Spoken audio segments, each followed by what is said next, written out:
Ok, eu deixo você guiar o meu carro e você vai ver que carro. Sabe por quê? Tecnologia Chevrolet. Motor Chevrolet com injeção eletrônica. Como eu gosto.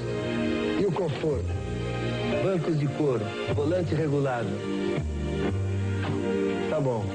Entra no carro, põe o cinto, mas vai com carinho. Monza Classic 500 EF. É um excelente carro. O carro com 2 assinaturas de sucesso. E estamos de volta com o BBcast, seu podcast de automobilismo e outras nerds. No episódio de hoje vamos falar sobre o preview do GP da Itália. E aqui comigo está a Débora Santos Almeida. Olá, amigos, sejam bem-vindos a mais este podcast. Separem a pizza para o sábado e a macarronada para o domingo, porque vai acontecer o GP da Itália. Exatamente, acho que deve ser o segundo maior evento assistido por italianos e descendentes de italianos. Eu acredito que só perca para um clássico do futebol, tipo Palmeiras e Corinthians, ou até mesmo Itália e Brasil.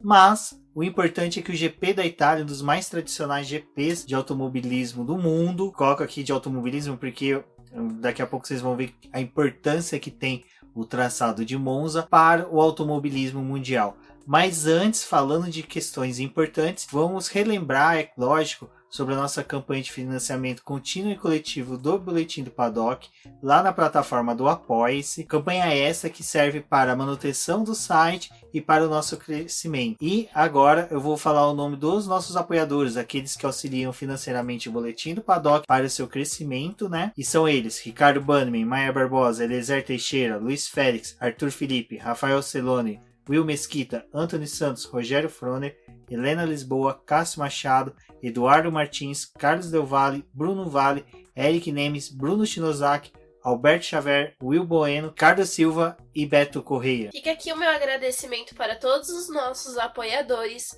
Vocês são extremamente importantes para o crescimento e desenvolvimento do Boletim do Paddock. Para vocês que estão escutando este preview, não deixe de conferir a nossa campanha de financiamento contínuo e coletivo na plataforma Apoia-se, onde vocês podem ajudar no crescimento do boletim de modo geral. Como todos sabem, o campeonato de Fórmula 1 começou em 1950 e desde então 3 pistas permanecem quase que sempre no calendário, que são elas o GP da Itália, o GP de Mônaco e o GP da Bélgica. Lógico que o GP da Itália e o GP da Bélgica algumas vezes se alternaram, né, Débora, entre o GP de seus respectivos países, como também GP da Europa, que é um título honorífico que recebe algumas corridas, tendo em vista que às vezes o Fórmula 1, a FIA, tem que tampar um buraco deixado por alguma pista que não pode receber a Fórmula 1 em decorrência de algum motivo interno ou por questões contratuais. Bom, como dito, né, o GP da Itália permanece no calendário desde 1950, contudo, na Itália,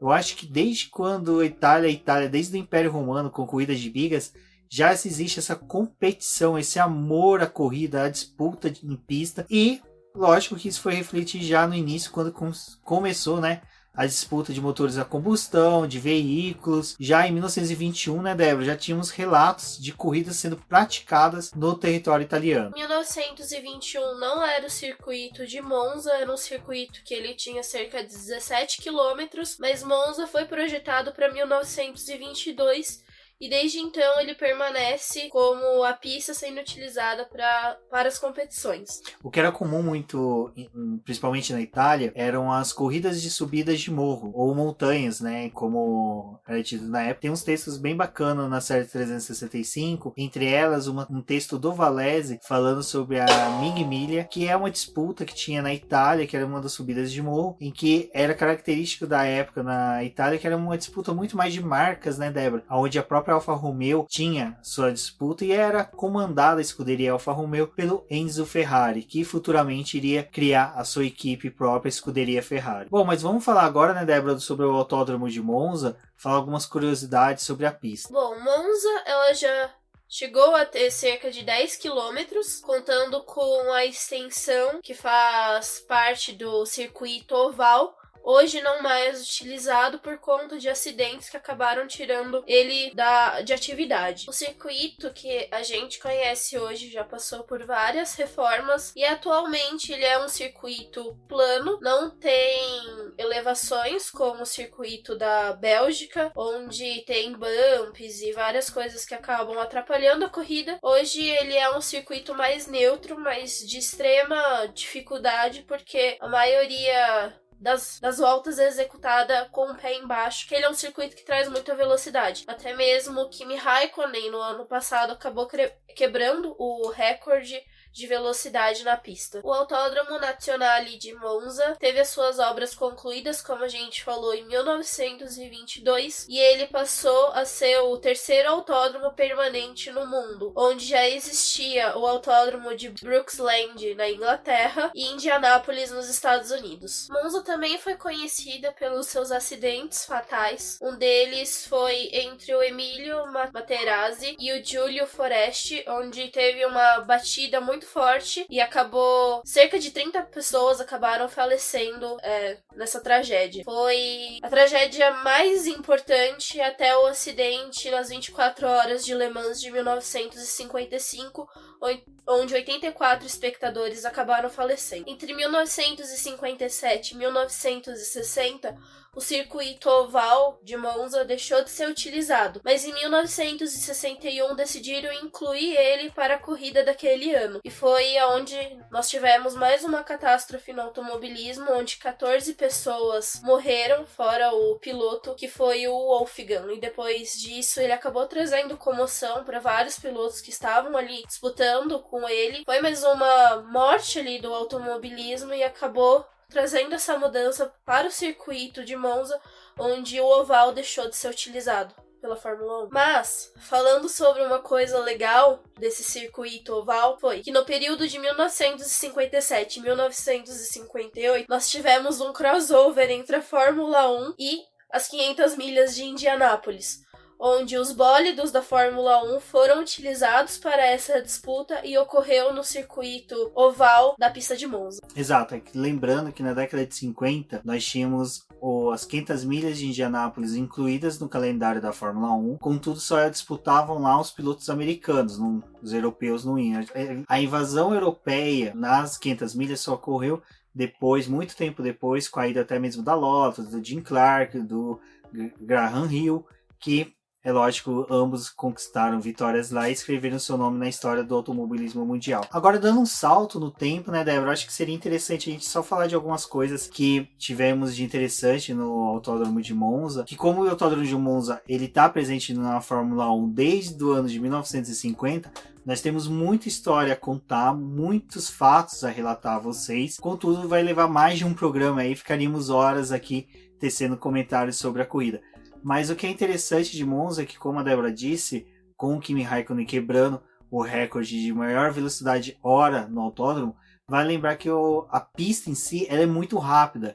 Ela é um traçado que gera algumas características interessantes, como os carros, quando vocês derem uma olhada na pista, percebam que a asa dianteira ela é quase zerada. Ela praticamente só fica ali um fiapo de cartolina, de tão fina que é a asa e baixa, porque eles precisam ser assim para poder ter uma maior velocidade de reta, da qual os tifosos aí têm uma grande chance de ver vitória.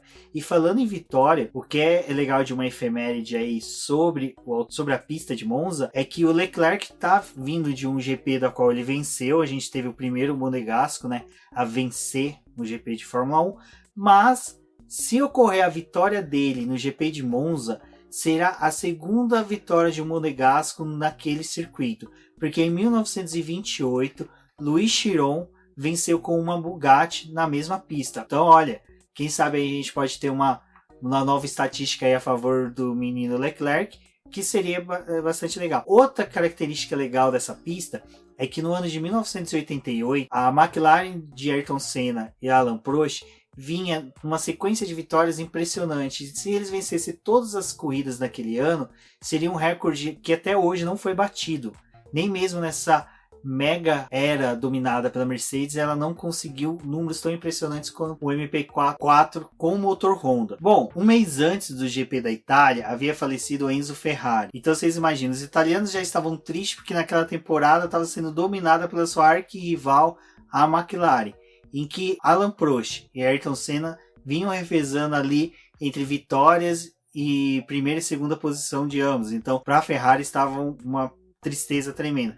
Contudo, no GP da Itália de 1988, havia sido reservado algo especial para eles. Bom, Alain Prost enfrentou problemas mecânicos com seu carro e Ayrton Senna sofreu uma batida, bem como o carro também enfrentava problemas mecânicos. O resultado, a vitória veio para Gerhard Berger, que venceu e teve uma dobradinha da Ferrari. Então olha que bacana. Vocês veem que às vezes as situações são reservadas realmente aí para os italianos. Emoções não faltam para italianos. Porque o pódio foi dividido entre Gerhard Berger da Ferrari, Michel Alboreto também da Ferrari e Ed Shever da Arrows. Ed Shever, para quem não conhece, é um grande piloto. Tem história dele também no Boletim do Paddock, na série 365. Salvo engano, o texto do Eduardo Casola Filho. Bom, por que eu estou falando isso? O GP da Itália é aquele GP onde que você pensa que está assistindo uma novela do Benedito Rui Barbosa, que é um GP onde que você escuta ali nos rádios o maior número de xingamentos em italiano que vai ter do Ma che Gennaro, Madonna Mia, Capspita. E é todos com a mãozinha erguida, como eu disse antes, com os dedos apontados para o céu, aonde encontra-se a nossa querida nona, e gesticulando como se você estivesse pedindo uma pizza desesperada em uma pizzaria da moda.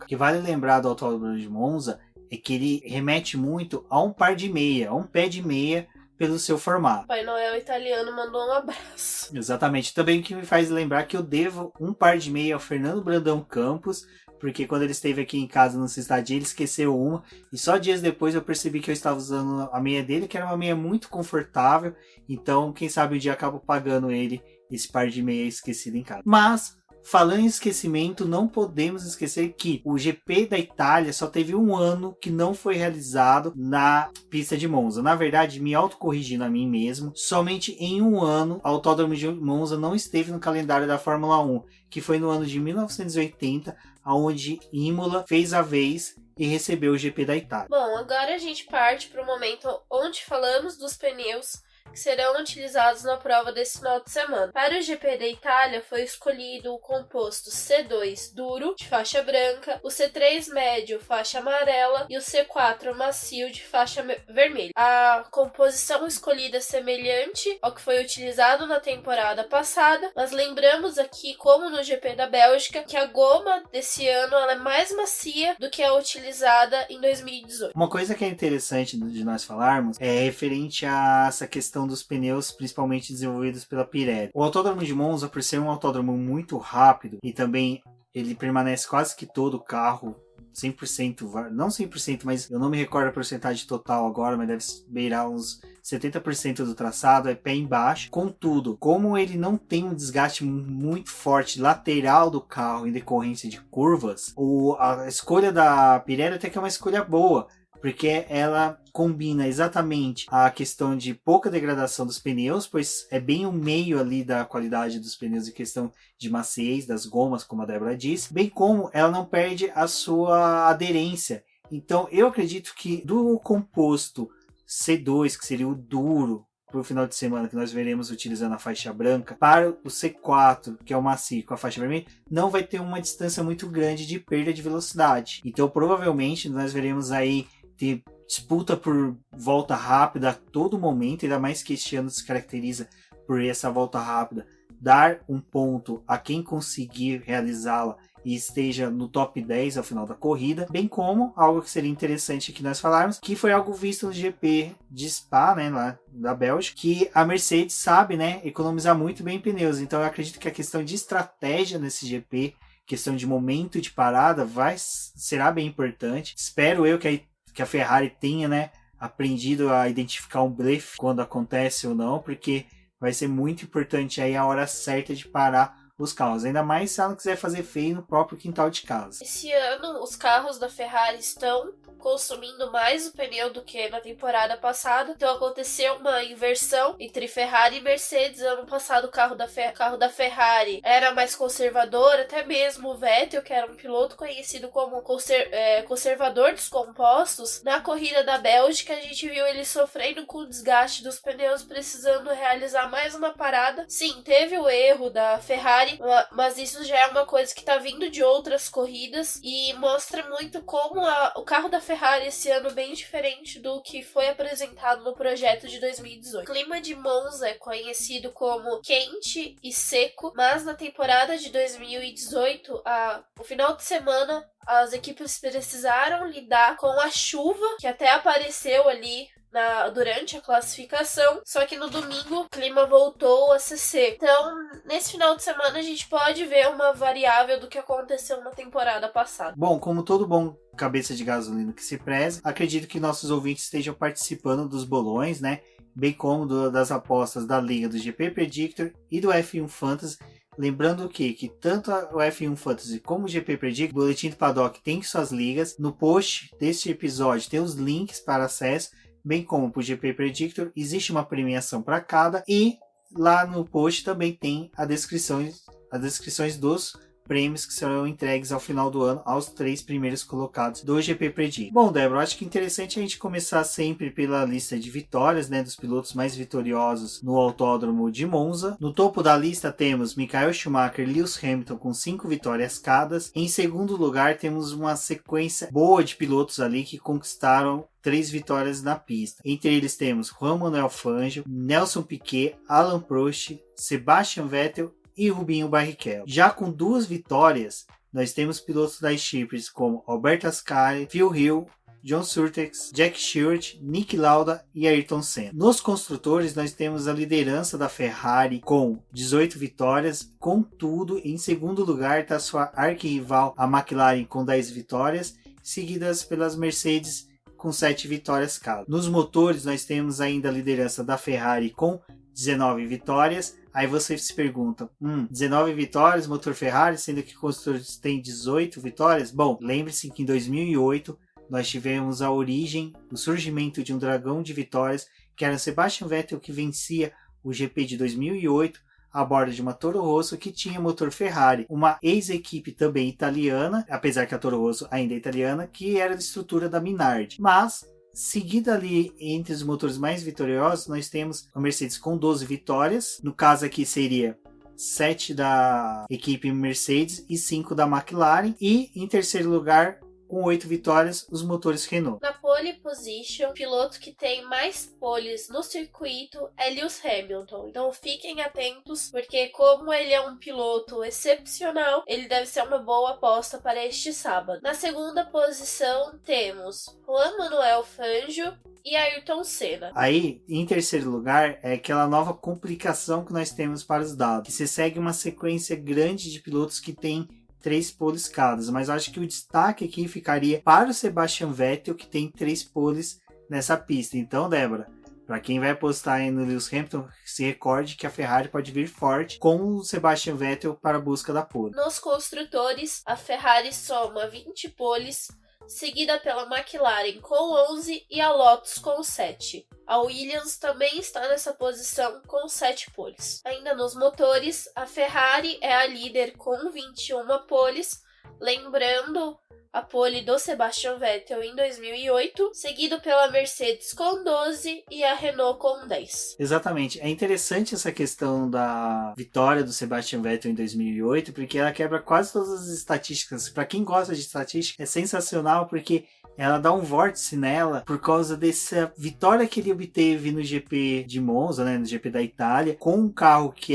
não era construído pela Ferrari, mas tinha um motor Ferrari, e que dá uma disparada ali, como poderia dizer, uma curva fora do construtor do carro, né? No caso da Ferrari. Agora, vocês querem uma efeméride totalmente fora da curva, um ponto fora da curva de motores Ferrari, construtora Ferrari, a Jaguar só teve um GP em que o motor Jaguar esteve presente até hoje na Fórmula 1. E esse motor da Jaguar equipou um carro da Ferrari para o GP de Mônaco de 1950. Então é uma efeméride assim, muito estranha, porque realmente a Ferrari só veio participar na Fórmula 1 a partir do GP de Mônaco, e um dos carros dela não tinha um motor Ferrari, tinha um motor Jaguar. Bom, agora voltamos para o GP da Itália na nossa programação normal. E na maioria dos bolões, assim como na Fórmula 1, sempre tem a questão da volta rápida, que vale ponto e pode dar um diferencial aí na liderança de vocês nos bolões da vida. Bom, liderando voltas rápidas, nós temos Lewis Hamilton com 5. Aí na segunda posição temos também vários pilotos dividindo esse pódio. Pilotos como Phil Hill, Jim Clark, Clay Regazzoni, Ayrton Senna, Mika Häkkinen, Kimi Raikkonen e Fernando Alonso. E em terceiro lugar nós também temos vários pilotos empatados ali com 2 voltas rápidas cada. Não vou falar o nome de todos, porque senão vou me estender muito mais do que me estendi para dar essa explicação, mas nós temos pilotos como Juan Manuel Fangio, Mario Andretti, Nigel Mansell, Michael Schumacher, Rubens Barrichello e Damon Hill. Nos construtores nós temos a Ferrari liderando com 19 voltas rápidas, seguido pela McLaren com 12 voltas e a Williams com 8 voltas cada. Nos motores, a Ferrari lidera com 19, seguida pela Mercedes com 14 e a Ford Cosworth com 11. Outros números que são interessantes, que como foi dito, os maiores vencedores é Michael Schumacher e Lewis Hamilton, e nas voltas rápidas nós temos a liderança do Lewis Hamilton, mas a volta mais rápida até hoje registrada em um GP em Monza foi do Rubinho Barrichello em 2004 a bordo da Ferrari com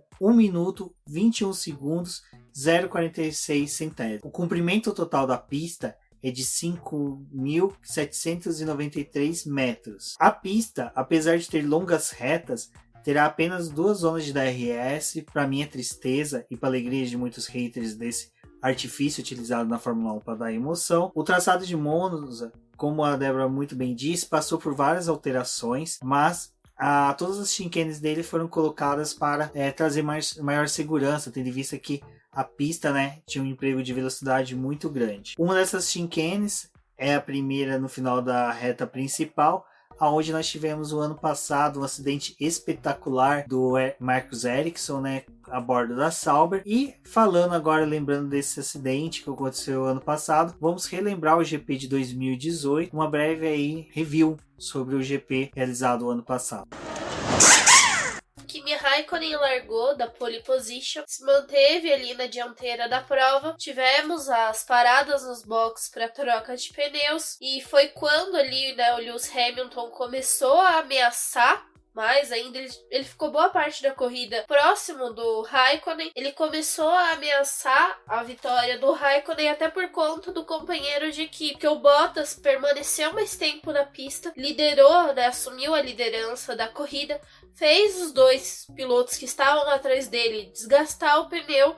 O Raikkonen muito mais, porque ele tentou a ultrapassagem no Bottas, não conseguiu, ficou ali preso atrás do Bottas, consumindo o pneu, até quando o finlandês da Mercedes foi fazer a parada nos boxes, o Raikkonen já tinha perdido o desempenho e o Hamilton aproveitou disso para poder assumir a liderança da corrida, conquistando a vitória dele de número 68 da carreira. Ali no momento da largada, o Hamilton acabou se tocando com o Vettel caiu para a 18ª posição, precisou fazer a troca do bico do carro e foi remando ali para poder conseguir posições. Terminou a corrida no 4º lugar por conta do Verstappen, que foi punido com 5 segundos ao tocar com o Bottas. Então a punição saiu e o holandês que ficaria com essa posição acabou perdendo e o Vettel assumiu o 4º lugar. Bom, o GP da Itália do ano passado, acho que uma das coisas que ficou marcada, pelo menos para mim, foi o erro de estratégia da Ferrari, porque ali o Sebastian Vettel, né, ele vinha de uma vitória na Bélgica, ele tinha possibilidade até mesmo de se manter líder do campeonato, apesar de tudo que viria a acontecer mais pra frente, mas só que eu acho que a gente coloca que o GP da Alemanha foi o grande calcanhar divisor de águas, divisor de águas, né, o ano passado no campeonato do alemão, mas acho que o GP da Itália acho que foi o golpe final que teve como poder dizer, no ego da Ferrari. No ego da Ferrari e também na possível retomada da busca da liderança pelo Vettel, onde que a Ferrari errou, na minha opinião, em não dar a ordem de equipe para o Kimi Raikkonen abrir para o Sebastian Vettel assim que começasse a corrida, porque o toque do Sebastian Vettel com o Lewis Hamilton foi numa defesa de posição dele, onde que ele tentava se manter na segunda posição, e se tivessem feito o Kimi Raikkonen de escudeiro, se eu não me engano foi nesse GP também, ou foi um pouquinho depois que o Kimi Raikkonen acertou com a Alfa Romeo. Então assim, tinha toda essa questão, né, que poderiam ter dado a posição para o Sebastian Vettel. Sebastian Vettel faria como foi feito agora no GP da Bélgica com o Leclerc, ele teria despontado lá e o Kimi Raikkonen segurado as Mercedes. Mas não, foi um erro de estratégia da Ferrari, acho que foi um dos erros gritantes que a Ferrari teve. Acho que o pessoal sempre crucifica o Sebastian Vettel na temporada de 2018 pela perda do título e também a falta de competitividade dele, mas eu acho que o golpe de misericórdia nele para que ele enterrasse de vez a disputa dele pelo campeonato foi no GP da Itália, onde que a Ferrari simplesmente, desculpa o termo que eu vou usar, cagou pro piloto alemão, um solo próprio, onde que eles deveriam sim ter primado ali por ele, porque ele disputava o campeonato, e não o Kimi Raikkonen. O Kimi Raikkonen não tinha mais nenhuma chance no campeonato, acho que custava nada sacrificar ali o Kimi em prol do alemão, mas a Ferrari parece que a última vez que ela acertou numa estratégia foi na corrida passada nessa questão de ordem de equipe, contudo em pit stop, como eu disse no começo, quando falamos dos pneus, torcemos aí para que ela também acerte agora, dessa vez, com o Sebastian Vettel e com o Leclerc em todas as estratégias que eles firmarem para o GP da Itália. Bom, amigos, lembrando a todos que o GP da Itália terá transmissões dos treinos livres pela Sport TV e pela Rede Globo a corrida. O Boletim do Paddock fará toda a cobertura através da Débora, que postará os posts de review dos treinos livres, do treino classificatório.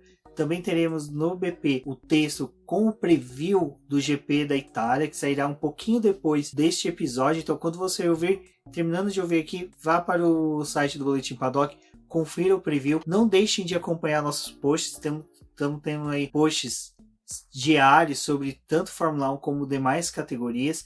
É com grande alegria que nós estamos conseguindo, né, cobrir as principais modalidades de automobilismo nacional e internacional. Nosso crescimento aí está sendo muito grande, então em decorrência tanto da audiência de vocês, também pelos nossos apoiadores. Então é mais uma vez que eu agradeço a todos eles, e lembrando da importância de se tornar um apoiador do Boletim do Paddock, pois você estará incentivando aí o trabalho, o exercício do jornalismo sincero e criativo que nós tentamos desenvolver aqui no Boletim do Paddock. Eu acredito que nós estamos atingindo. Então o BBcast já é um podcast que no futuro, dando tudo certo, se tornará uma publicação 2 vezes por semana. E continuando com esse crescimento, logo teremos nosso canal no YouTube, pois esse daí, como eu já disse inúmeras vezes aqui, vocês já devem estar até cansados de ouvir, requer um pouquinho mais de tato, de sensibilidade nas publicações, mas logo estaremos no ar. Eu sou o Rubens GP Neto, agradeço a todos por terem ouvido aqui,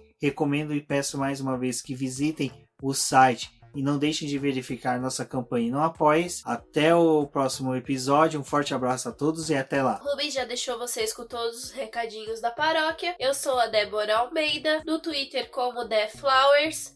Acompanhe o Boletim do Paddock em suas redes sociais, no Facebook e no Instagram como Boletim do Paddock e no Twitter como @DizNoBoletim. Até a próxima!